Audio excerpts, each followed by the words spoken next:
Bonjour à toutes et à tous, mes très chers amis.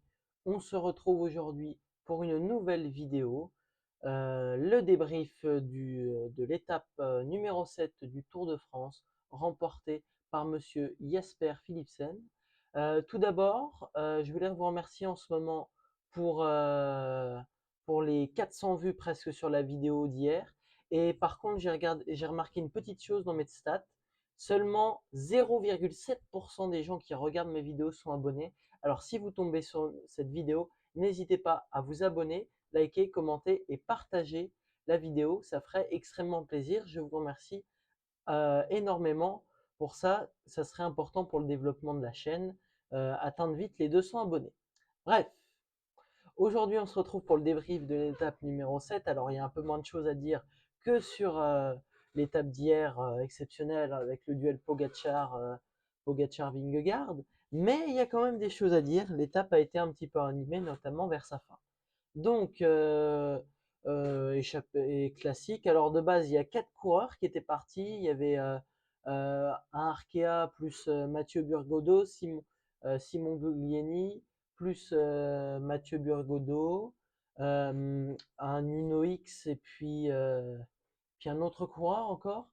Et on a ordonné à ces 3 coureurs de se relever. Alors Simon Guglielmi, il a continué, il a fait un beau bout de temps, il a fait un bon bout de temps en tête l'échappée. Il a été tout seul pendant près de 100 km. Il a fait un raid solitaire, ce qui lui vaudra de remporter le prix de la combativité, et c'est entièrement mérité.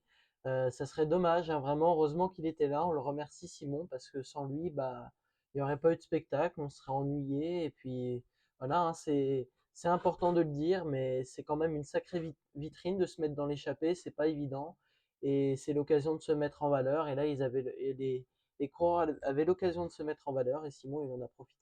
Bref, ensuite, il est passé en tête du sprint intermédiaire. Les favoris pour le maillot vert se sont joués les points. Et après le sprint intermédiaire, deux coureurs se sont échappés. Nance Peters avec Pierre Latour, l'ancien double champion de France du contre-la-montre. Et les deux se sont échappés pour rejoindre Simon Guglielmi. Alors par un temps, il a réussi à suivre. Et lorsqu'on est arrivé sur la côte en 4e catégorie, Simon il a complètement explosé et il a lâché. Et Nance Peters et Pierre Latour se sont retrouvés tous les deux dans l'échappée. Et s'en est suivi un mano à mano entre l'échappée et le peloton. Et à 5 km après que Nance Peters ait lâché et donné un dernier gros relais à Pierre Latour, à 4,4 km de l'arrivée, à peu près, Pierre Latour s'est fait reprendre par le peloton et les sprinters ont pu s'expliquer. Alors ça a beaucoup frotté entre Cavendish, Caleb Ewan, Jacobsen, Coquard, Guilhermet, ça a énormément frotté. Les trains de sprinters se sont mis en place. Et comme vous pouvez le voir à l'image, bah, il y a Jasper Philipsen qui fait le signe 3. Sur 3 sprints, il remporte les 3 étapes. C'est quand même assez exceptionnel. Et encore une fois, il faut noter le travail incroyable de Mathieu Van Der Poel, qui a lancé à la perfection, comme d'habitude, Jasper Philipsen. Et Philipsen remporte sa 3e victoire d'étape sur ce Tour de France, conforte son avance au maillot vert, et, euh, Jasper Philipsen remporte sa 5e étape sur le Tour de France. En tout, c'est quand même un total assez conséquent, hein. Beaucoup aimeraient avoir ce palmarès. Et à noter la 2e place de Mark Cavendish, assez impressionnant, le cave qui est ressorti d'un Giro mouvementé où il a remporté la dernière étape. Et ben, il nous surprend encore et puis il a réussi à chercher la 3e place, Mark Cavendish. Alors, la 2e place, excusez-moi. Alors, c'est dommage hein, pour lui parce que franchement, il y avait beaucoup à chercher. Ça a temporisé. Mark Cavendish, par son petit gabarit, il en a profité pour se faufiler entre les coureurs.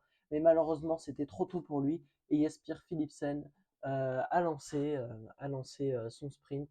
Et Mark Cavendish finit 2e devant Binyam Girmay. Pourquoi pas le voir demain, vu que L'étape de demain est un profil plutôt mouvementé, punchy vers la fin. Les 800 derniers mètres sont en montée. On pourrait par exemple voir Brian Cocard, Guilhermet, Wout van Aert s'imposer, qui n'a pas joué le sprint et il n'a pas menti, il n'a pas joué le sprint, Wout van Aert.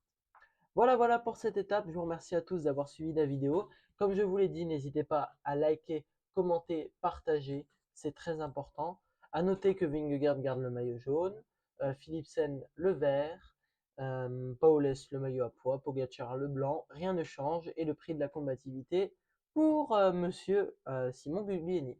Merci à tous d'avoir suivi la vidéo. Je vous souhaite une très bonne journée, une bonne continuation sur le Tour de France. C'était Elio. Ciao